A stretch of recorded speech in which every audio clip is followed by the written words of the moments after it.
More than ever before, other countries can attack U.S. citizens and residents with close to no consequences, and U.S. borders do little to protect them.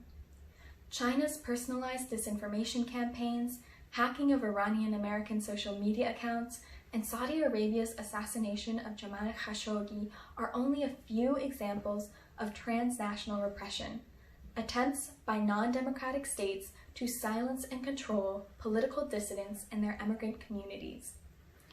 Over the course of this presentation, I will discuss the toolkit used by non-democracies and the risk of each tactic in the toolkit. I will address the current consequences for U.S. institutions and values. Next, I will highlight that transnational repression threatens a variety of social, political, and security actors because non-democratic regimes can use the same toolkit against a broad range of targets. Finally, I offer 3 recommendations for the U.S. government, NGOs, and international community to address this growing challenge. Nowadays, information and communications technologies provide equivalents to physical control that are cheaper, faster, and more scalable. The modern toolkit includes disinformation, passive cyber attacks, active cyber attacks, institutional measures, threats of violence, and physical violence. The toolkit consists of tactics that are technology-based and technology-enabled. Tech-based tactics are reliant on the internet and other technologies. For instance, disinformation targeting individuals can be disseminated over state-controlled radio and TV channels and is increasingly spread over social media. Tech-based tactics have one major advantage: a lack of accountability due to limited regulation of the internet and difficulty of attribution.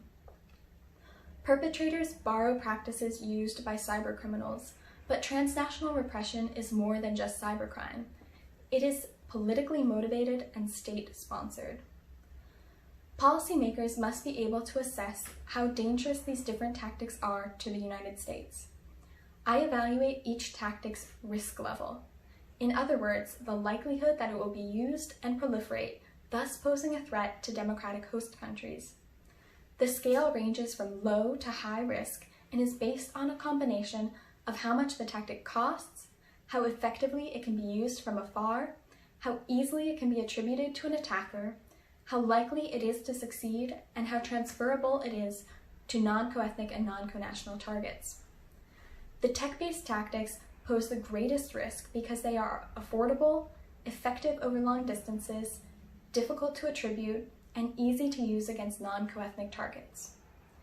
The ability of non-democratic governments to suppress the voice and control the behavior of people in the United States threatens democracy, jeopardizes U.S. partnerships with other countries, violates U.S. sovereignty, and compromises homeland security.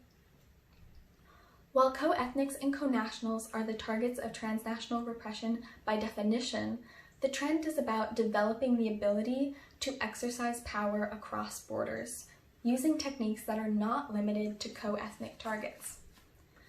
Non-democratic regimes will target politicians, military personnel, economic leaders, journalists, and social influencers with the same toolkit currently used for transnational repression.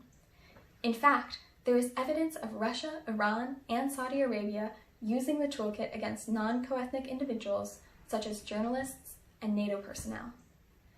Allow me to give you an example of what the expansion of targets may look like. A local politician who is not an Iranian American but has many Iranian American constituents could be hacked and threatened with blackmail.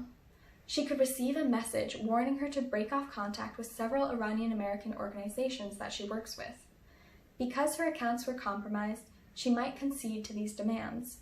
This active cyber attack would prevent her from fulfilling her duties as an elected official. This example demonstrates how non-democratic states will likely use the toolkit against non-coethnic individuals who are important to U.S. civil society and security.